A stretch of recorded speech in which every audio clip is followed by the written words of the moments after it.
It's a cracking win. How did you see it? Yeah. Obviously, ended up that way and started strong, and then they come back into it physically for a bit there, and thought I thought it was strong everywhere. Like, everyone did their job. Everyone committed to the plan we had, and it was pleasing. You go against the All Green medal, but you could have made a case for 3 or 4 blokes tonight, couldn't you? Yeah, it was a difficult one. We were discussing. I thought Blake Brayley was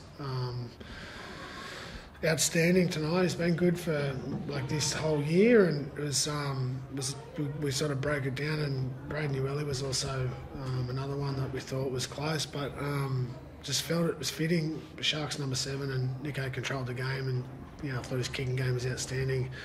And we needed to do that tonight to mount pressure and defend the way we wanted to. So I thought it was fitting that Sharks number 7 got the medal, but it was a close one for sure.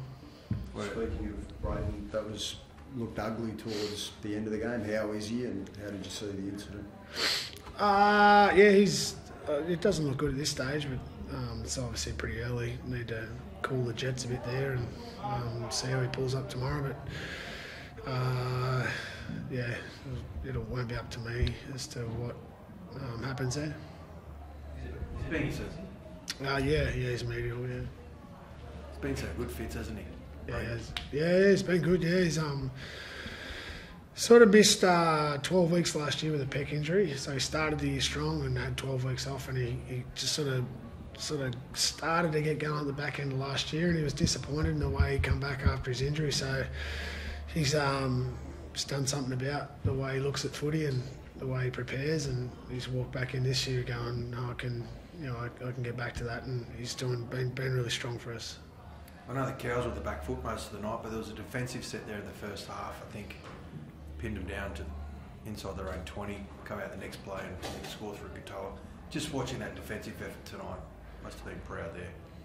Yeah, we feel like I think talking to Hoops before the game, and the effort's been good. Like, it's not just a couple of little technical things there, and you got to keep working at it. Defence. It's not like you just. Obviously the attitude that underpins it, but I feel like the attitude and the effort's been fantastic. We just sort of sorted out a few technical issues there, and when we honour the laws of the game with the fundamentals and errors and penalties and stay disciplined, we can back that up with strong defence, which is what we did tonight. Like the entire team was really on from the word go tonight. How was it from a player's point of view? Yeah, it felt that way. We were pretty switched on all week. Every training session was a bit of a lighter week due to the 5-day turnaround. I think we're a bit disappointed in some areas. The Bulldogs game probably released a bit of pressure in that game, and we wanted to keep the foot on the throat the whole 80 minutes and really wait for the 80th minute to win the game. We prepared like that. Obviously it didn't happen like that, but we were willing to do that, and I'm really proud of the attitude that we rocked up with tonight and put a good performance, and especially for the one of Paul Green.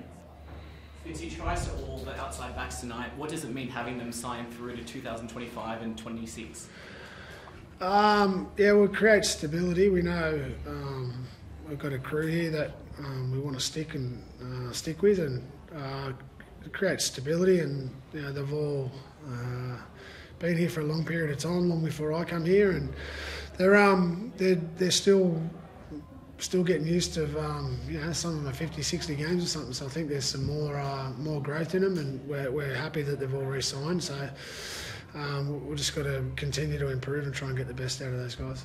Dale Finucane available next week. Cam McInnes, will he push either side, and how impressive has he been as a starting lock in his absence? Yeah, Cam's been strong the last 3 weeks, really strong, so I haven't considered what next week's team will look like yet, but it's handy to know. We have Dale coming back, particularly if we might miss out on the other big fella there.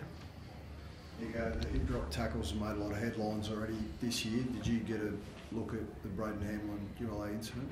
A decent look, but it's no player means to go out and do hip drops, and it's something that we need to fix somehow. Like, there's no player ever goes out and intentionally wants to do a hip drop tackle. It's just such an awkward position that it gets into, and it's a hard one. I don't know what the answer is to it.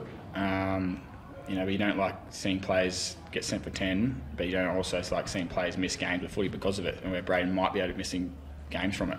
With that one, if it's that bad, then that one deserves. But there's some of them at the moment that I don't think even warrant a penalty, and that's not just teams against us. That's everyone across the board. And yeah, it's a hard one. We need to do something about it. But look, the refs are just reffing to what they see and what's going on at the moment, and they're doing a good job. But there needs to be a way to fix it somehow. I don't know the answer to that, but it has to be, because, like I said, no player ever goes out to intentionally hip drop. It just gets, unfortunately, into an awkward position, and it happens.